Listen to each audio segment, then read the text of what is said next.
Welcome to the Epic Vision Zone. My guest today likes to call herself an accidental entrepreneur. She is a business coach and online course creator who specializes in Instagram marketing. At the age of 24, she was hosting communal dinner parties with her then boyfriend in their living room. It quickly grew into a restaurant, becoming the #1 eatery in Buenos Aires, skyrocketing to a 7-figure business that was featured in the New York Times, Lonely Planet, the BBC, and that's just to mention a few. But for my guest, the passion and purpose had disappeared from her dream. In her words, she was trading freedom for money and happiness for status. What she spent the last 5 years building no longer resonated with her heart. So she had left at 29 to start life over again. Can you imagine at 29? That's amazing. Now she works with high-achieving female entrepreneurs, helping them build their own profitable businesses through the power of Instagram. Her mission is to empower women to take the first steps towards monetizing their passion and to grow their brand online, allowing them to reach a wider audience and create more wealth and freedom in their lives. So welcome, Carla Biesinger. So Hi, nice Jane. to see you. She's coming to us today from Portugal. How are you? Thank you so much for having me. I'm great. How are you? I'm good, thank you. I'm good. So that's an amazing story. You are still so young, and yet you have already delved into the entrepreneurial world, had a great success, and now starting over again. Let me ask you, did you always want to be an entrepreneur, or was that something that just sort of happened to you? That's why I call myself an accidental entrepreneur, because I never really thought I would go out on my own. I remember sitting in a lecture. I did study business and marketing, but I remember sitting in a lecture and the professor said 50% of the people in this room will go on and start their own businesses. And I said to myself, that's definitely not going to be me. I have no interest in that. And yeah, I moved to Argentina when I was 24, and I met a guy. I really wanted to stay, and I applied for jobs, and no one wanted to hire me. And he had just started running these dinners together with his best friend, who is a chef, from their apartment, kind of like a closed door dining experience. Right. And so I guess he wanted me to stay too. And so he offered me a job, and then kind of I fell into it, and it then became this much bigger thing. Right. It sort of ballooned into all about the money. Yeah. Well, we did, for 18 months, we just did dinners in our living room, and it was super fun. But then there came a point where he wanted more. So he found an investor, and then with the investor, we kind of went all in, and we turned this little 3-person team into a 30-person team. We got a huge space in the best corner in Buenos Aires, and we just went really big. But with that came a lot of problems, a lot of making the investor happy, and just the idea of, building something that would support our lifestyle wasn't really there anymore. We were kind of slaves to our business. Well, that's interesting, because that you sort of answered the other question with that, because you said your then boyfriend started with you in the restaurant, and that was your dream, and then suddenly success hit and everything changed. And when you put it in the perspective of getting all of those individuals that you had to hire, the investor, you brought in all this outside energy that completely shifted the inner, I guess it is, I would say, the inner passion that the three of you had. Yeah. And such a huge responsibility now, looking after or being, responsible for the paycheck of 30 people. And then the investor, who obviously only cares about his return on the investment and not so much our freedom and our fun adventures that we had planned. Right. Okay, so that was your dream. That's sort of what your dream looked like. You and your then boyfriend had an idea of what your dream was, and the investor Yeah. came in and imposed his, I'm not even sure if that was his dream, but maybe, on you. So therein Exactly. lies the shift Exactly. with things not working. Many entrepreneurs take on partners, and I know you've been talking about this, but they will take on partners to help create their dream. Given your experience, what words of advice would you have for those thinking of taking on partners? Then is there, there was a lesson learned there, so next time, what advice would you give someone, an Yeah. entrepreneur? I mean, I know I have friends who are in business with family members. I have friends who've started businesses with their best friends or with their partners. And some of them work really, really well in a partnership. And to be honest, we did as well, because we kind of had a very complementary skill set. Mm-hmm. It's just, especially when you're working with a partner who's also your, like relationship partner, then everything just kind of becomes about the business. So it can be very difficult to kind of separate the two. Mm-hmm. And I guess my words of advice would be, it's a tough question. Make sure you go into business with someone who complements your skill set, who has something that you don't have. So together you kind of become this bigger force and you can achieve more. And then be really good about setting boundaries and making sure everyone has their role and it doesn't all get mixed up. Right. Well, that's really good advice. That's really good advice. So there are many women who are afraid of going after their dreams. And I know you wrote a little something, and I was very interested in the answers. So can you tell us some of the reasons they have told you they're afraid? And then what insight can you share with our audience to help break them out of their fear?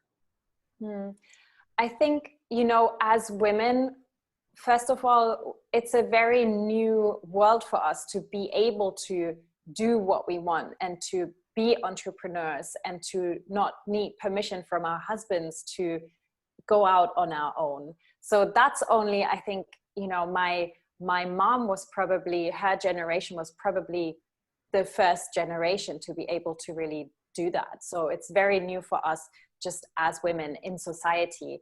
And the other thing I think is women in general aren't as big of risk takers as men. So there's a lot of, just playing it safe, not wanting to risk it all, because our role is more in, history, the caretaker role, not necessarily the provider role, like going out and like bringing home the bacon role. So I think a lot of women just struggle with their self-worth, seeing the value in what they do, and really being sure that they can do this and they have what it takes to go out and succeed. So they're afraid of failure. And then I think many women also deep down are afraid of success, because that could mean, how would, if you're really successful, how would your family see you? How would your husband see you if he's no longer really the caretaker of the family? Mm-hmm. If you're a single woman, how do men see you? Are they intimidated by you and by your success? So I think there's that big fear of failure. And then there's also deep down that fear of success, because that could actually mean being alone. What advice would you give women then to maybe shift them out of that mindset? Because you are so young and you are just moving through life like a tornado, which I think is wonderful.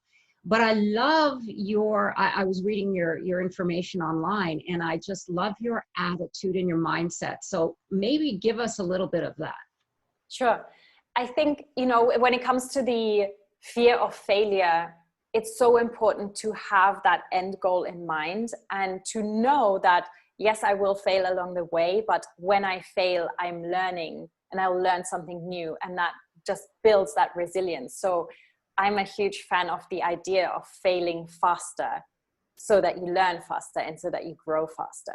I love that. Going out there and having that big goal in front of you. So you always know, okay, this is why I'm doing this. It's because I want freedom. It's because I want independence, financial freedom, whatever it is for you, you know, being able to spend more time with your kids or whatever your big why is, always make sure that's really present. And then with the fear of success, I think that's something that requires a lot of inner work. At least it did for me, working with mindset coaches, working with energy healers, all sorts of gifted people who make you understand what it actually is that's keeping you stuck and what some of those limiting beliefs and kind of mindset shifts are that you need to make in order to get to the next level. Right. That's very insightful. And I love that you mentioned that you work with coaches, because that's one thing that I believe as good entrepreneurs, no matter if you're a coach or if you own a clothing line or whatever it is that you have as your business, it's always good to keep learning. Yeah, because absolutely. Everything is changing, but also it's good to work on ourselves. And yeah, I love that. So in your bio, you say that every day I wake up, I get to choose me. And you asked yourself if that was selfish. That's very interesting. Tell us about that. And I think it sounds like a selfish statement, I think. But for me, and this is because of my story, because really for 5 years, I got up and I worked my butt off for someone else and for someone else's dream. And in the end, I was left with nothing, no money, 5% of a business that, you know, I didn't really want to be a part of anymore. And I had to start from zero. And it was a really difficult time in my life. You know, I was 29, I was turning 30. I had all these plans for how I would spend my 30th birthday and what I would be doing and how I would be living, and, you know, how we were finally reaping the fruits of our hard labor and the business was finally doing well. And then it just fell apart. And so for me, I think I get to wake up, I get to follow my purpose, and I get to do what makes me happy. And by doing that, I can give to other people. Mm-hmm. When I was in Argentina, I was a broken person. I wasn't happy. I wasn't able to give. I wasn't able to support anyone because I was just broken, really. Right. So by giving to yourself first, then you can give to others. Yeah. Yeah. Yeah. That's so true in life in general. And often we forget that. And especially as women, exactly. Because we're the tend and befriend. So we often give to others before we give to ourselves. And therein lies the issue. So what do you say to women who hesitate to invest in themselves? It's a good question. And to be honest, I've always believed in investing in myself. And I started out small. My first course, when I left Argentina, my first course I took was a $500 investment. And it was teaching me how to create an online course. Oh. And then, yeah. And then, you know, after that, I think I worked with someone and it was a $2,000 investment. And then after that, it was a $5,000 investment. And so you kind of learn to trust yourself with the investments you make, and you see, okay, when I invest in my business, I actually receive a return on my investment. Mm-hmm. So as long as you're that kind of person who actually does the work and shows up, and, you know, I've made some bad investments and invested with the wrong people. That can happen as well. So always do your research. But as you do make the right investments and you see that return on your investment, you start trusting yourself, and you start seeing that if I invest in my business and invest in myself and I get help from someone who's done what I'm wanting to do and who's been there, I'm going to be able to reach my goals so much faster. Right. So there's the return on your investment. Yeah. Absolutely. You've had firsthand experience of things not always working out the way you planned. when that happens, what do you tell yourself to keep moving forward? Because you are super resilient. I have to say, I am just delighted that you've started and you were young and you had that, but it's like a bowling pin. You get knocked down, but you come right back up. So share some of that resilience and that gift that you have with our audience. Yeah, I think I've just really, and I've become a little bit more woo-woo along the way. And now I really believe that, if something isn't working, it's just not meant to be. So by like recognizing, okay, this is not working, I'm going to try something else. Eventually I'm going to find what's working.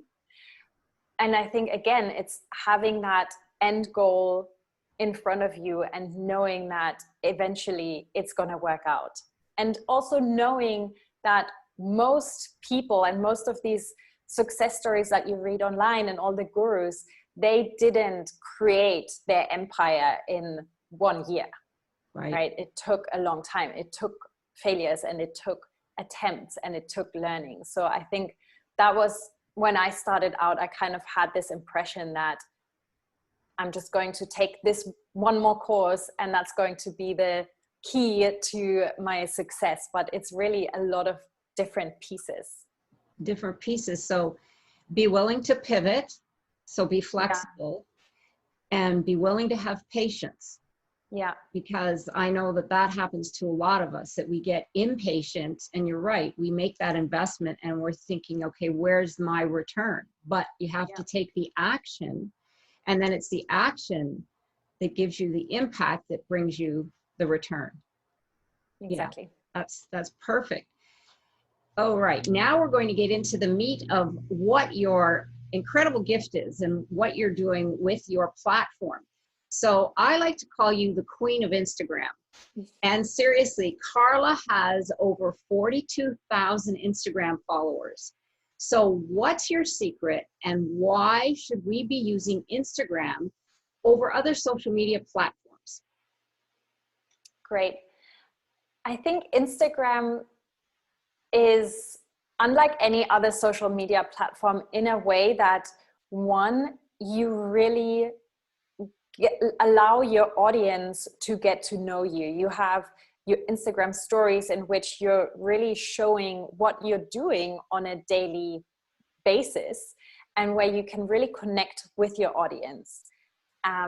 So that, now you have Facebook stories as well. So that's kind of a similar thing. But then the other thing is, there's obviously a huge amount of people on Instagram. So by figuring out who your competition is, you can then very easily find your ideal clients, right? So if my ideal clients follow this person and they have a bigger audience, then you can find more people like your ideal client amongst your competitor. And you can identify them by seeing who is commenting on your competitors' posts, who is liking their posts. And that makes it really easy for you to target your ideal followers and then just, attract them over to your feed. It doesn't mean we're stealing our competitors' clients. It just allows us to tap into a market when we know where our ideal followers hang out and who they follow. Right. And then, sorry, just the third thing is that Instagram is a very supportive platform, and people really are on there to make connections and to build relationships. So I've made friends through Instagram. I have been invited to speak on podcasts. I've obviously found clients. I've connected with other coaches and peers in my industry. So really just going on there.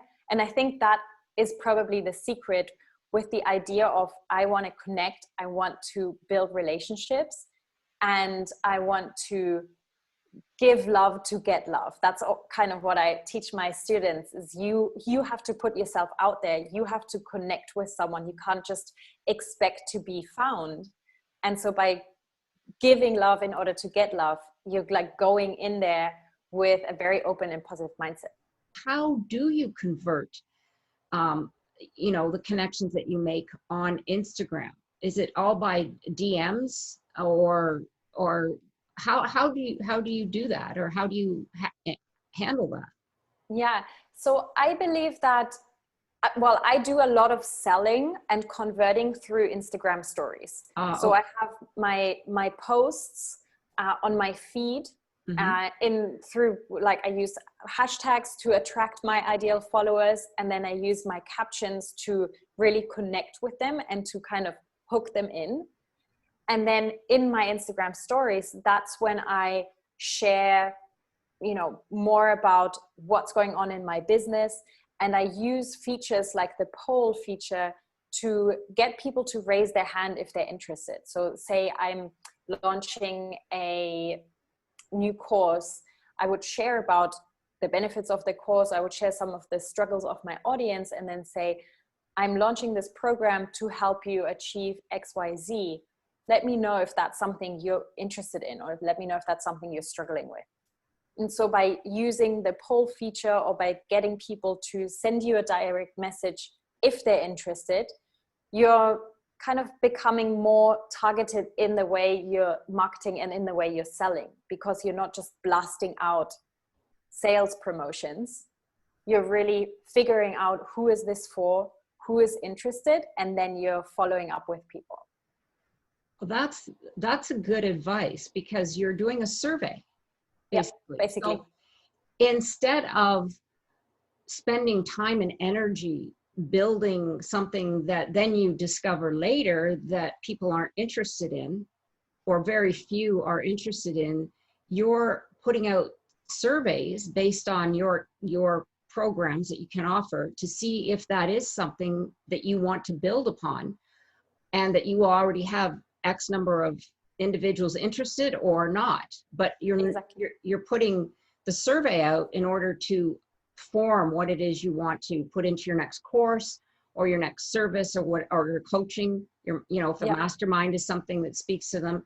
Well, that's really good advice. And I like the fact that you said that you can look at, so you're not just posting, you're going in and investigating who some of the followers are, following those people that resonate with your type of business. Yeah. So then you can go in and see, well, those are some of the people I want to start following, because they would be my tribe, basically. Yeah, exactly. Yeah. So using it more strategically. Yeah. As opposed to just posting pretty pictures. Absolutely. Or putting a fun video up there. So using it strategically. Yeah, absolutely. That's wonderful. Now, I noticed that your Instagram page, it looks like a magazine to me. It is so beautiful. You have a saying, then you have a picture, then a saying. It's very, very well coordinated, and it looks beautiful. Is that intentional, and should people do that with their Instagram page? Yeah, so Instagram is a visual platform, right? It's really all about the visual content that you put out there that's going to get people to stop in their scroll. So there's the individual posts that should be visually pleasing. And then there's your feed, which basically, when a new visitor comes to your profile, they should see from a very quick glance what your page is about. So it has to be consistent. And then whether they're visually attracted to it, because if they follow you, they're going to see your posts that are all kind of looking the same every day or every other day, right? So if they feel attracted to you visually, or to your feed visually, then they're going to keep engaging with your posts. So that's why it's helpful to have I call it a theme, like a consistent look, if you may. Right. I love it. I mean, we'll put a picture of that up on the screen so everyone can see, because I think it does make a difference. If you're just randomly posting pictures, it also looks very cluttered and maybe confusing. But from a business standpoint, there's no consistency. Like you say, a theme. Yeah. So if your theme follows your business and what you're hoping to convey, then that's going to be portrayed in your feed, in your page, and then people will be attracted to it. Yeah, that's wonderful. So I'm curious now, you tell us about you say you're an online course creator. What exactly is that? Well, in a nutshell, it's really, I create online courses. I really love creating content. I work with some clients one-on-one. I have a mastermind as well, but I really love creating and teaching content. So I have my main course, that's my Instagram course. But then over the years, I've kind of built a few different courses along the way. And it's just, you know, a self-study platform really for people to go in and learn, and it allows me to reach a wider audience and to help more people than I could if I was just coaching one-on-one or a small group of women. And is that something that you teach entrepreneurs how to do if they were in the coaching business? Do you teach them how to create courses?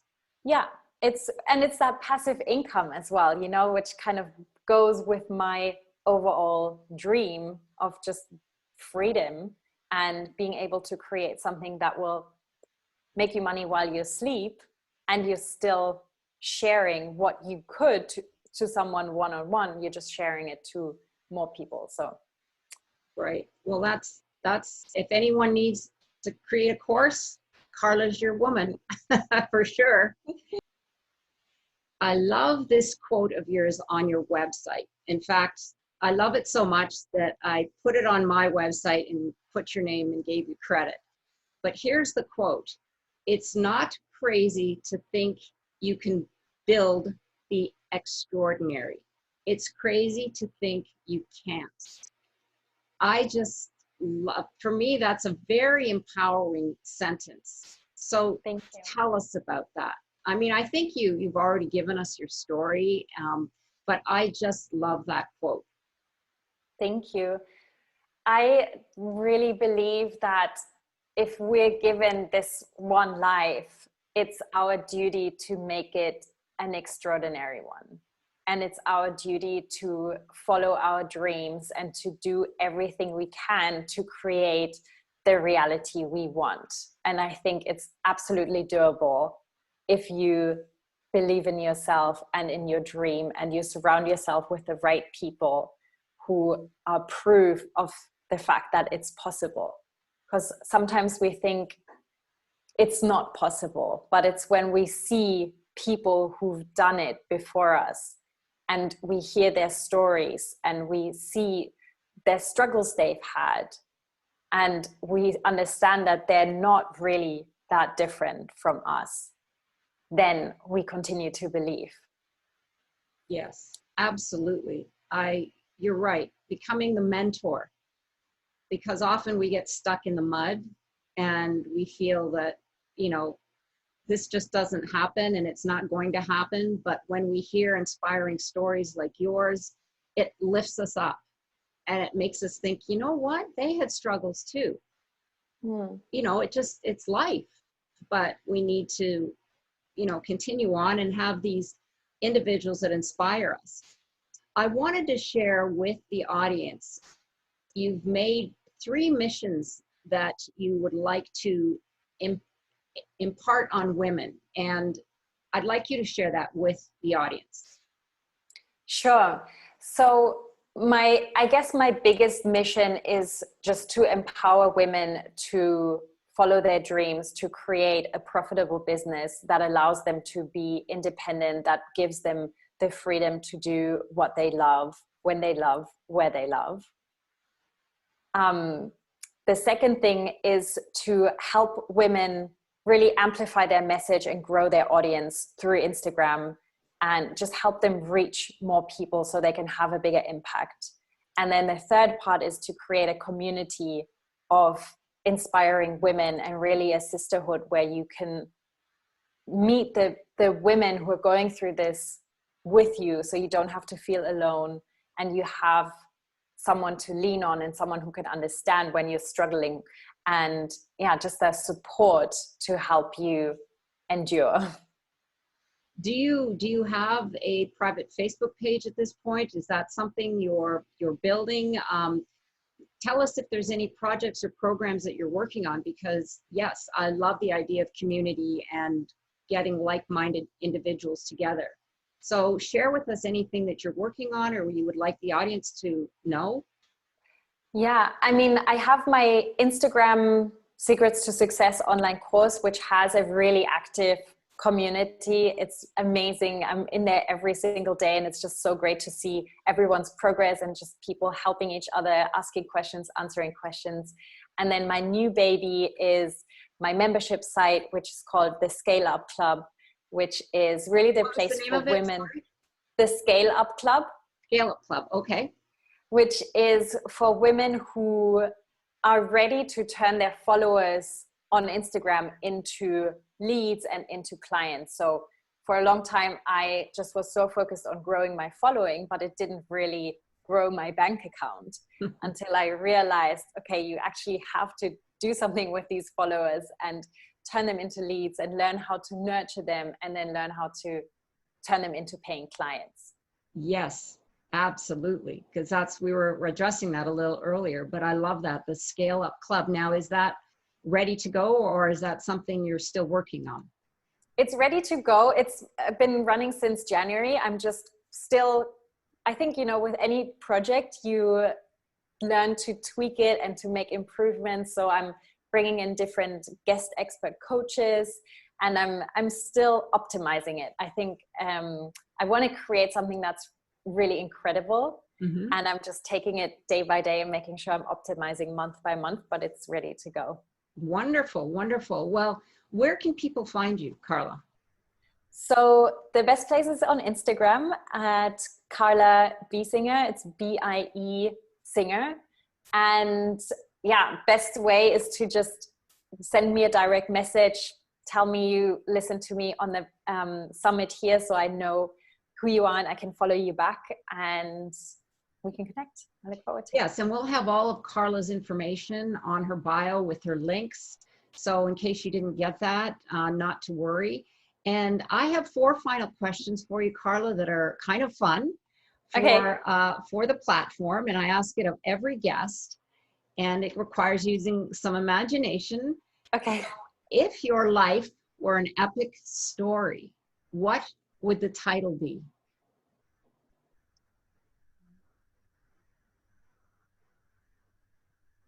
Five times around the world. That is fabulous. I love it. I love it. It's so unique. 5 times around the world.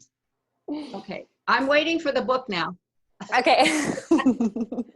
What name would you give your character in your epic story? Oh my God. These are fun questions. Caroline comes to mind. Okay. Caroline it is. How would you characterize your epic life? Never boring, full of challenges, full of excitement and lots of fun, and always moving, always learning, always growing. Lots of newness.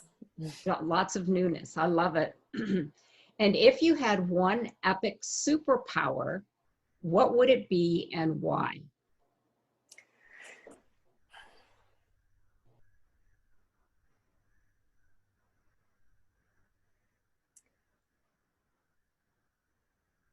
That's a tough question.